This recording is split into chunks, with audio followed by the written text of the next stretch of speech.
શિક્ષણ આપે છે એ જ છોકરાઓના કાકા, એ જ છોકરાઓના બાપા મનસુખરામ માસ્તરના વિરોધીઓ, બોરિંગ તત્વો, ગામના શિવના ઘરેણા.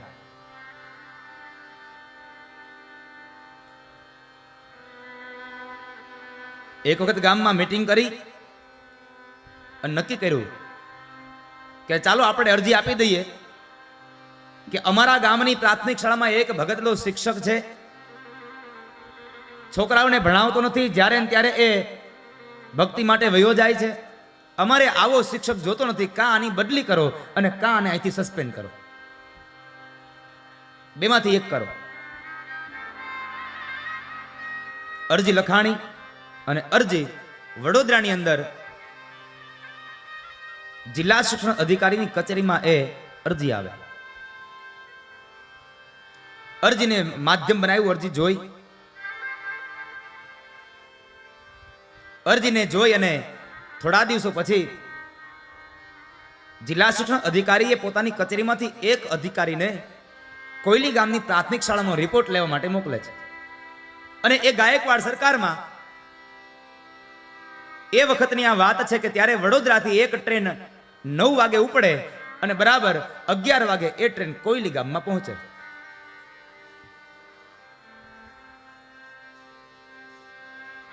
અને અહીંયા 11 વાગ્યાનો સ્કૂલનો સમય. છોકરાઓ આવે એટલે નિશાળની એ સ્વચ્છતાને સંભાળે, એ સ્કૂલની એ ચોખ્ખાઈ બનાવી અને એક ઓરડાની અંદર એક ખુરશી ઉપર ભગવાન ડાકોરવાળાનો ફોટો પધરાવે અને એક ખુરશી ઉપર મનસુખરામ માસ્તર બેસે અને લાઈનબદ્ધ છોકરાઓ બેઠા હોય. બે હાથ જોડી અને ભગવાનની પ્રાર્થનાઓ કરતા હોય. ભગવાનની પ્રાર્થનાઓ કરતા હોય. મનસુખરામ માસ્તર પ્રાર્થના કરાવે અને બાળકો પ્રાર્થનાને ઝીલતા હોય. બરાબર 11 વાગ્યાનો સમય, પેલી ટ્રેન આવે અને અહીંયા પ્રાથમિક શાળામાં ભગવાન ડાકોરવાળાની પ્રાર્થના થાય. અને શું એ ડાકોરવાળાની પ્રાર્થના મનસુખરામ માસ્તર કરાવે અને એ શબ્દો કવિ રામ ભગતે લખ્યા છે. કવિ રામ ભગત કહે છે, ડાકોરવાળાની પ્રાર્થના લખે છે અને મનસુખરામ માસ્તર એ ભગવાનની પ્રાર્થના કરાવે. વિશ્વાસુના વિશ્વાસુ ઓ વિશ્વાસુના વિશ્વાસુ વિશ્વાસુના વિશ્વાસુ ઓ વિશ્વાસુના વિશ્વાસુ મારા કોણ સુકાવે આંસુ, મારા કોણ સુકાવે આંસુ, મારા કોણ સુકાવે આંસુ, મારા કોણ સુકાવે આંસુ. વિશ્વાસુના વિશ્વાસુ ઓ વિશ્વાસુના વિશ્વાસુ. શબ્દો લખ્યા કવિ રામ ભગતે, વિશ્વાસુના વિશ્વાસુ. ભગવાન રામને વિશ્વાસ છે કૃષ્ણ ઉપર, કૃષ્ણને વિશ્વાસ છે રામ ઉપર, અને રામ અને કૃષ્ણને બેયને ભરોસો છે મારા મહાદેવ ઉપર. એકબીજાના વિશ્વાસુઓ છે.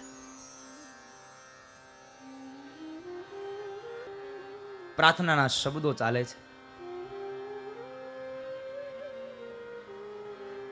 તનમાં મનમાં દેહ ભુવનમાં તારી છબી પધરાવો. તનમાં મનમાં દેહ ભુવનમાં તારી છબી પધરાવો. તનમાં મનમાં અને મારા દેહ ભુવનમાં હે ઈશ્વર તારી છબી પધરાવું. જ્યાં પણ નિહાળું ત્યાં હે કૃષ્ણ તું મને દેખાય.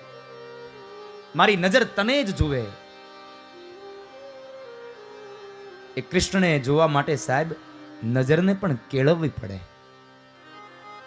નજરને પણ થોડીક બંધનમાં રાખવી પડે. જો નજર ચૂકાને તો સમજો આ ભવ ચૂકી ગયા તમે. અંત સમયે નજર અહીંયા રાખજો. તમારી નજર કૃષ્ણમાં રહેવી જોઈએ, હરિમાં રહેવી જોઈએ.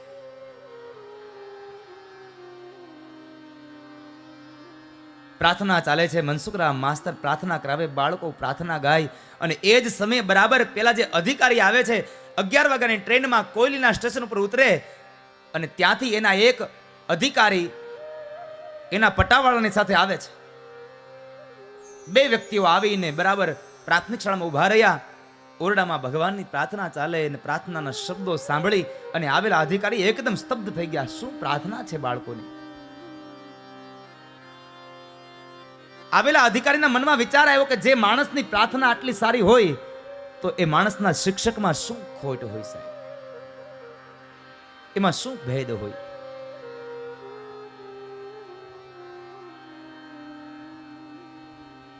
મનસુખરામને ખબર નથી એટલે એને આવકાર ન આપ્યો.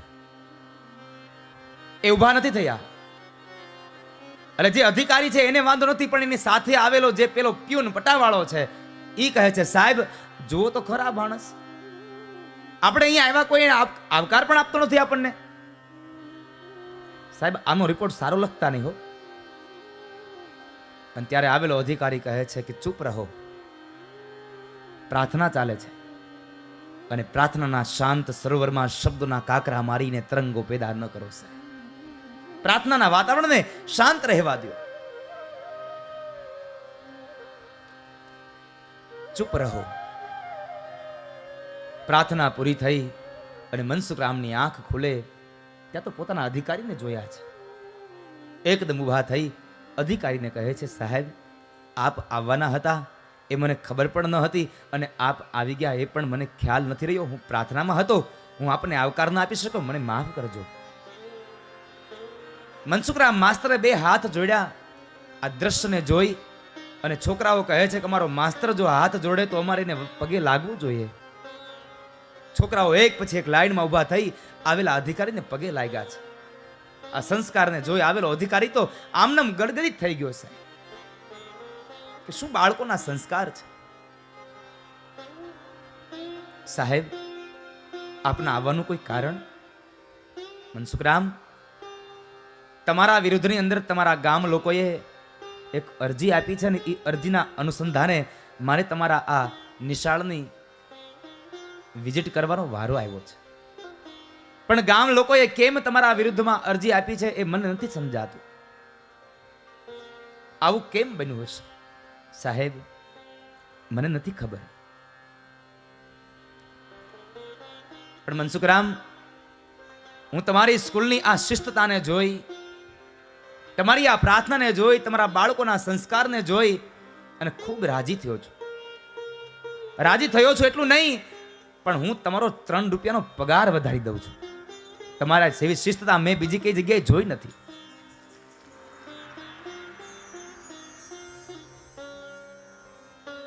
એક કામ કરો, આ બાળકોને આજ રજા આપી દો. બાળકોને રજા આપી દો. માસ્તર સાહેબ એ શિક્ષક અધિકારી આવેલા એને ઓફિસમાં લઈને બેસે છે અને આ બાજુ છોકરાઓને રજા પડી ગઈ એટલે છોકરાઓ તો દફતર લઈને નીકળ્યા અને બરાબર હવે રિસેસનો સમય થતો હતો એટલે એ સમય બરાબર ગામના એ જ છોકરાઓના કાકા અને એ જ છોકરાઓના બાપાઓ ભોરિંગ તત્વો ગામની શેરીઓમાં ડોકા કાઢે છે. ડોકા કાઢીને ઉભા રહ્યા. હમણાં છોકરાઓ આવશે, ખબર પડશે કે આવેલા અધિકારીએ શું કર્યું. અને બરાબર છોકરાઓ આવ્યા અને પકડ્યા. એ છોકરાઓ અહીંયા આવો તો, પેલા અધિકારી આવ્યા છે ને શું કર્યું એને?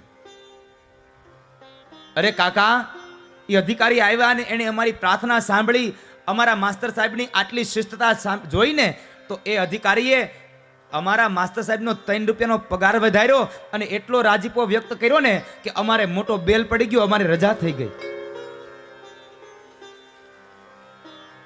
અને છોકરાઓ મોટા બેલની જ રાહ જોતા હોય, ક્યારે મોટો બેલ પડે ને ક્યારે અમે દફતર લઈને જઈએ.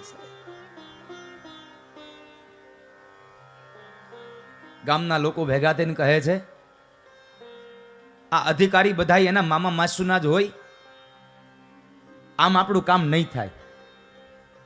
આ કદાચ એનો કોઈ ખગો આવ્યો હશે. થોડા દિવસ ગયા, વળી પાછા ગામના લોકો ભેગા થઈને વળી પાછી અરજી આપી, અમારા ગામમાં ભગતડો શિક્ષક છે અને છોકરાઓને ભણાવતો નથી, જ્યારે ને ત્યારે ડાકોર વયો જાય છે, માટે અમારે આ શિક્ષક જોતો નથી અને તમે કાં તો શિક્ષકની બદલી કરો અને કાં તો અમને આને અહીંથી રાજીનામું સ્વીકારાઈ લ્યો. વળી અરજી ગઈ, વળી એ જ પાછી ક્રિયા. અરજીના અનુસંધાને વળી પાછો એક જે અધિકારી આવ્યા હતા એ અધિકારી નહીં, બીજા અધિકારી આવ્યા છે. કારણ ગામના લોકોએ નોટિસ લખી હતી, જે અરજી લખીને એમાં નોંધ કરી હતી કે ગયા વખતે જે અધિકારી આવ્યા હતા એને મોકલતા નહીં, એ એના હગા છે, પગાર વધારીને જાય છે, એને મોકલતા નહીં.